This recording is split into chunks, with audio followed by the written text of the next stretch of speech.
Buenas tardes, chicos. Estoy iniciando la sesión 11 de esta semana, donde íbamos a trabajar las estrategias argumentativas 3. Para ello vamos a trabajar con los argumentos estadísticos y de causalidad, ¿ok? Como siempre, hay que recordar un poco lo que es el logro de esta unidad. En este caso, el estudiante debe aplicar y debe explicar el cuerpo argumentativo del ensayo aplicando las estrategias textuales para demostrar su validez en la tesis y mostrar una actitud crítica. ¿Ok? Este es el logro de nuestra unidad.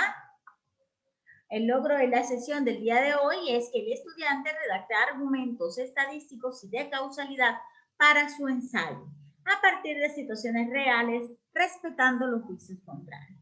Si bien vemos, el logro de esta sesión implica que ustedes puedan redactar o insertar en su producto integrador argumentos de tipo estadístico y de causalidad, ¿ok?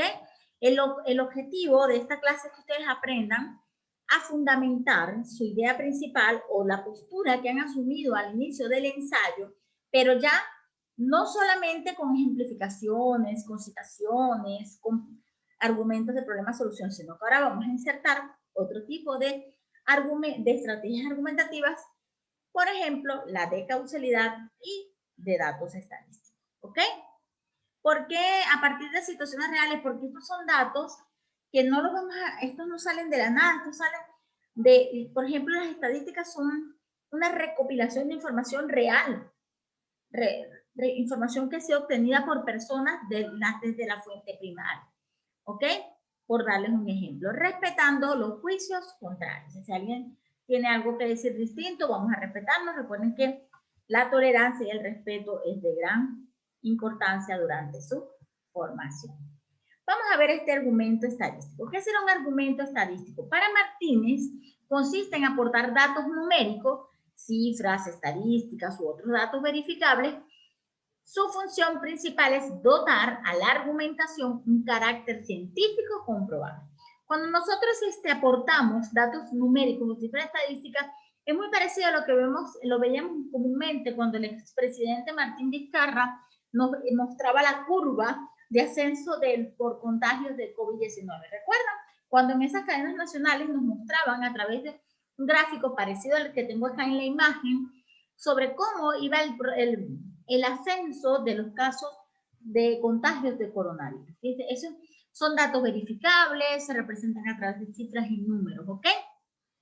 Es de carácter científico comprobable porque es algo que podemos probar, que es así, aplicarlo. Si dudamos, volvemos a aplicar la encuesta, volvemos a revisar y vemos si la información presentada a través de la estadística es válida.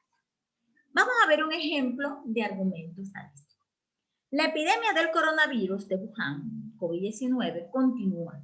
Hasta el día de hoy, 19 de febrero, se han detectado más de 75,000 casos y 2,012 personas han fallecido como consecuencia de este. La gran mayoría de ellas en China continental. Si nos vemos, lo que está en verde, la epidemia del coronavirus, nuestra tesis continúa. Partimos de que esto todavía persiste, que todavía sigue el virus, que lo tenemos en el ambiente. Ahora vamos a argumentar, vamos a fundamentar esa tesis, esa idea que yo tengo, pero ahora con datos estadísticos, ¿ok? Este dato estadístico que hablo de más de 75,000 casos, que lo podemos comprobar, ¿ok? Este es lo que le está dando un aval a la postura que yo asumí. El Centro Chino para el Control y Prevención de Enfermedades ha publicado el primer informe en el que analiza los casos de coronavirus encontrados en China continental. Allí estamos viendo datos, hechos, ¿verdad? Todavía no nos presenta y viene ahora la parte argumentativa. Uno de los hallazgos más relevantes de este es cómo la mortalidad del virus aumenta con la edad. Fíjense que aquí nos están dando otro rango importante que es la edad. Así, con datos de hasta el 11 de febrero, se sabe que la franja de edad más en riesgo es la de los mayores de 80 años, con 14,8 defunciones por cada 100 infectados, seguida de las de los de entre 70 y 79 años, con un 8% entre los menos de 10 años. En cambio, todavía no se ha producido ninguna muerte. Este es un argumento que nos permite estadístico demostrar que todo lo que hemos dicho, reafirmar, es válido. Fíjense cómo a través de un dato estadístico demostramos y le damos validez a la idea que estamos fundamentando. Muy bien. También tenemos lo que es el argumento de causalidad.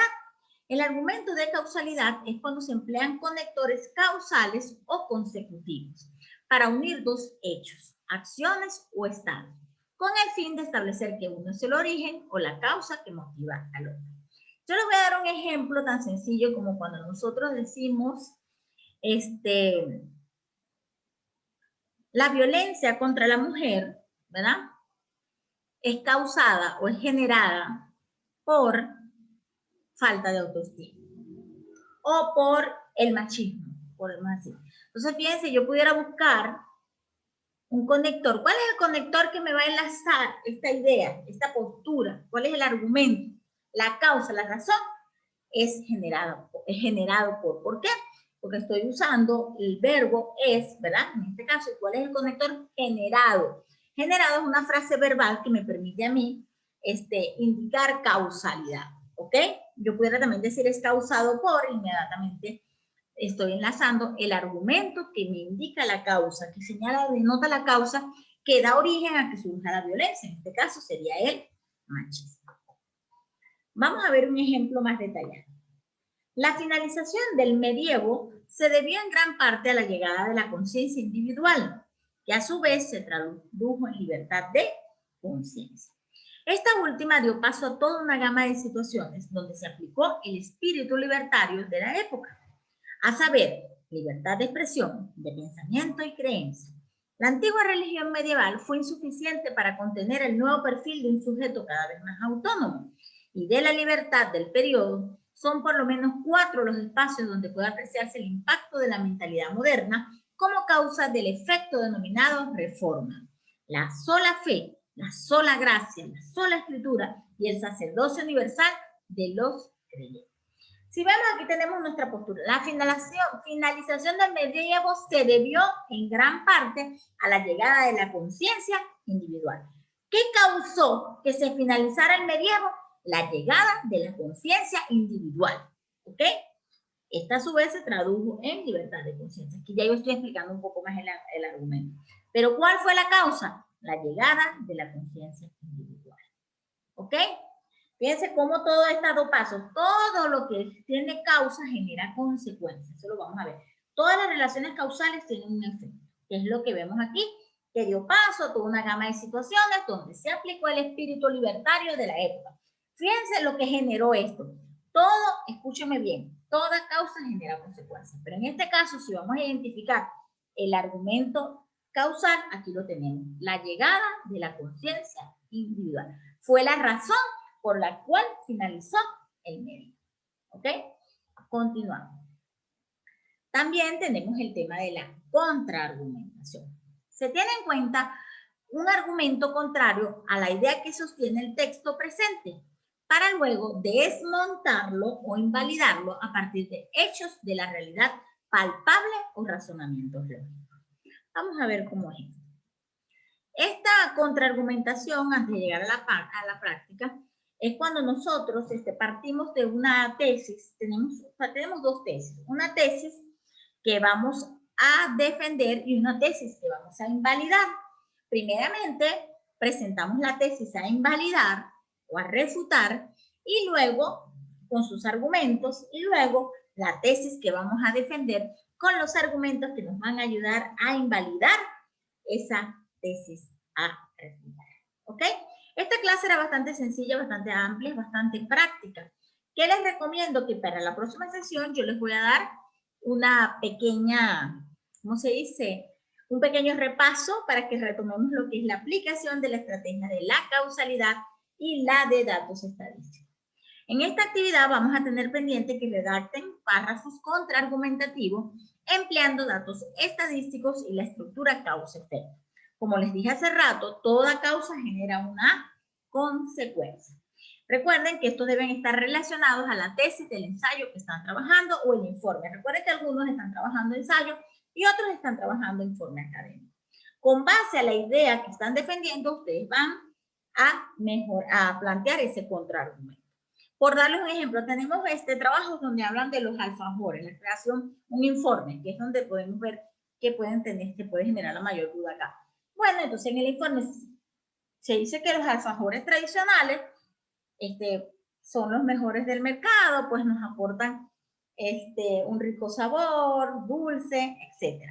Sin embargo, ustedes, ese equipo que habla de los alfajores, tienen que rebatir esa tesis y tienen que demostrar que los alfajores que están creando ustedes, que son a base de agua y manto, son más nutritivos, aportan mayor valor nutricional. O sea, ustedes van a explicar a través de argumentos por qué los suyos, a través de estadísticas, cómo los alfajores de agua y manto pueden aportar mayores beneficios nutricionales al consumidor en lugar de los alfajores tradicionales. ¿Ok?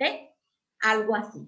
Muy bien, de todas maneras, estoy abierta a la consulta. Recuerden que siempre tenemos la apertura a través de la delegada o a través del foro de consulta. Recuerden que con la orientación que hemos tenido vamos a presentar las conclusiones en un Padlet, pero esto lo vamos a complementar en la siguiente sesión de clase. Recuerden que estamos en este momento dando una breve explicación de cómo se aplican estas estrategias. Es importante recordarles que hoy hemos trabajado las estrategias de argumentación, pero por dato estadístico y por causa-efecto, teniendo en cuenta que las estrategias por datos estadísticos son las que nos aportan cifras y datos numéricos que pueden ser comprobables y observables, ¿ok? Sobre la realidad que estamos presentando o defendiendo. Cuando demostramos que hay, por ejemplo, hay incremento de la violencia contra la mujer en el Perú, bueno, según los datos de la INEI, hay un porcentaje de 33% donde se ha incrementado el abuso hacia la mujer, sobre todo en el ámbito laboral, por darles un ejemplo. En el ámbito laboral, vamos a usar datos de fuentes confiables que nos aporten esa estadística, ese número, esa cifra que necesitamos para sustentar nuestra tesis y obviamente darle solidez, ¿ok? En respecto al argumento por causa-efecto, recuerden que este tipo de argumento expone la causa y la consecuencia. ¿Ok? No solamente nos va a presentar la causa, la razón, el por qué, sino las consecuencias que se derivan de este hecho. Por ejemplo, la migración peruana ha incrementado en los últimos años. Esto se debe a el aumento del desempleo. ¿Cuál fue la causa? El aumento del desempleo, ¿verdad? ¿Y cuál es la consecuencia del aumento del desempleo? Que incremente la migración peruana, ¿ok?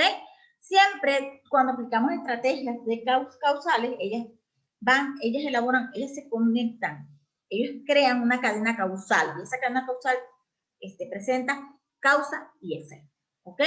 Esto es muy importante porque, por ejemplo, ustedes están trabajando el aprendizaje remoto. El uso de las nuevas tecnologías ha incrementado en los últimos años. Esto se debe a la aparición del virus del COVID-19. ¿Cuál fue la causa que incrementara el uso de las plataformas virtuales? La aparición del COVID-19, por darles un ejemplo. ¿Ok? Es importante que tengan en cuenta estas preguntas de la metacognición, que antes, cuando vean este vídeo, pudieran pensar, ¿qué has hecho o qué has aprendido? Es importante que siempre reflexionen sobre lo que han aprendido respecto a la clase. ¿Cómo lo hicieron? ¿Viendo el video? ¿Leyendo por su cuenta las PPTs de la clase? ¿Qué dificultades tienen? Anoten todo eso, chicos, porque las vamos a socializar en la próxima sesión. ¿Para qué te ha servido? Y en qué otras ocasiones podrías utilizar lo que has aprendido en esta forma de aprender. ¿Ok?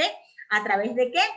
De la plataforma del campus, pero no se les olvide que deben también realizar la lectura de la información del artículo Textos Argumentativos de García y Ferreira y Bonavis, que podrás encontrar en el enlace en la sección de complementarios, ¿ok?